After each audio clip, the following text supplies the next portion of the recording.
नमस्कार।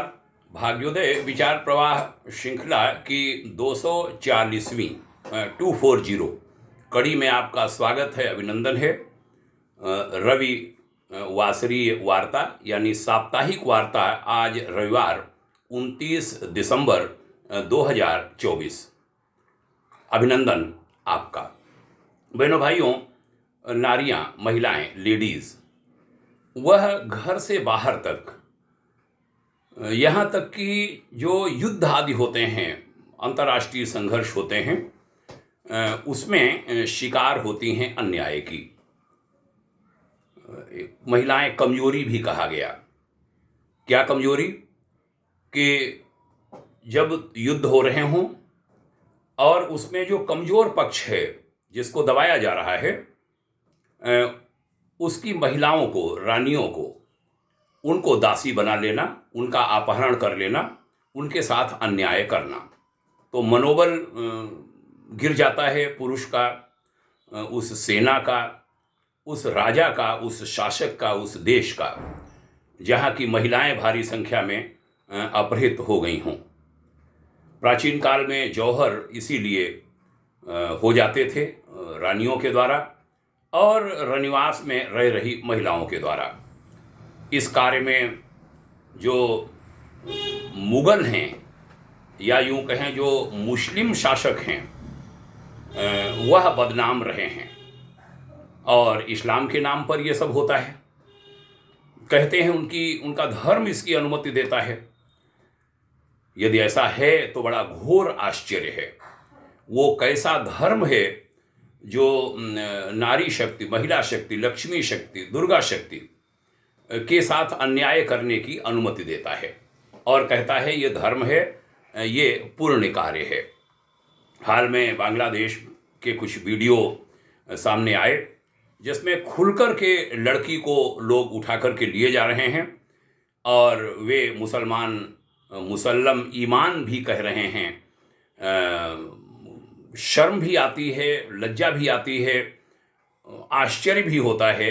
ये कैसा धर्म है जो ऐसा करने की अनुमति देता है और उस अन्याय के खिलाफ लोगों की जबान नहीं खुल पाती। भारत के छत्रपति शिवाजी जैसे महाराजा हुए, शासक हुए, उन्होंने वापस करा दिया रानी को। मुस्लिम शासक की पत्नी को जब सेनापति ले आए तो उन्होंने वापस कर दिया। यहाँ तक कि कुछ सेनापतियों को उन्होंने मृत्युदंड दे दिया। महिलाओं से जो हारे हुए बादशाह थे, उनकी पत्नी के साथ अन्याय होने पर उन्होंने मृत्युदंड दे दिया। ये सनातन संस्कृति इसी को कहते हैं। ये सनातन संस्कृति ही कर सकती है। अंग्रेजी शासनकाल में भी जो सैन्य एरिया होता था, कैंट एरिया, उसके पास वेश्यालय खोले जाते थे। आज़ाद भारत में भी वे वेश्यालय भारी संख्या में रहे।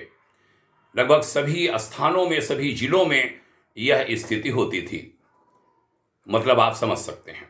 कहते हैं भारतीय लोग भी अनेक महिलाओं को उन वेश्यालयों तक पहुंचाने में मदद करते थे ताकि शासक खुश हो जाएं। ऐसे निकृष्ट कार्य भी इस देश में होते रहे। तो आप सोचेंगे, आप कहेंगे कि ये विषय क्यों रख रहे हैं। इसलिए रख रहा हूं कि इसका निदान ढूंढा जाए। और निदान क्या है?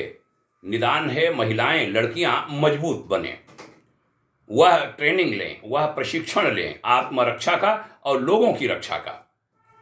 पुरुष प्रशिक्षण लें कि नहीं, हम ऐसा नहीं होने देंगे।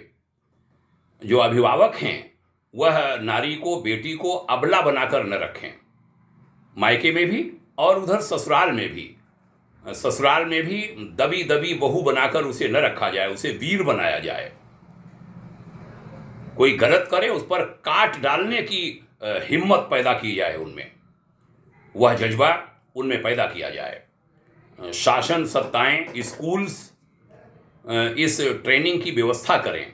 मैं तो कहूँगा रक्षा मंत्रालय भारतीय सेना का एक अंग बनाए ऐसे प्रशिक्षणों के लिए।